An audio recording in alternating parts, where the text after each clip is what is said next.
देखा पोरनी जात आणि घरवालाच नाही आलेला कपडा या कायम हातभर शिल्लकच राहतस, शिल्लकच बोलतीन त्या. आता काही मॅडमला याद देवान काम होतं काही ना जिपरीनं. हो, बरं झालं तू आठवण दिलीस. गुड गुड चिंटू बेटी. उठ बरं गण्या, गावाला इंग्लिशमध्ये काय बोलतात? मॅडम आज तुम्ही खूप छान दिसताय बरं. हो का?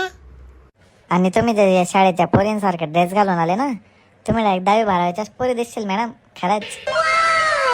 हो का? थँक्यू. बस बस, तू खाली बस. ओ म्हणा बापरे, वाचतो भाऊ.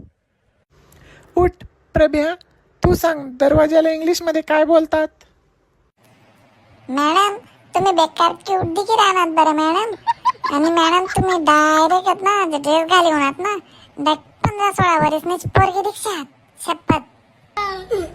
हे धंदे करायला येतो का रे तू शाळेत? हं? हे शिकवलंय तुला? इकडे येतो, देते तुला चमाट. वत्तीन बाई ना गण्या बोलणं गोड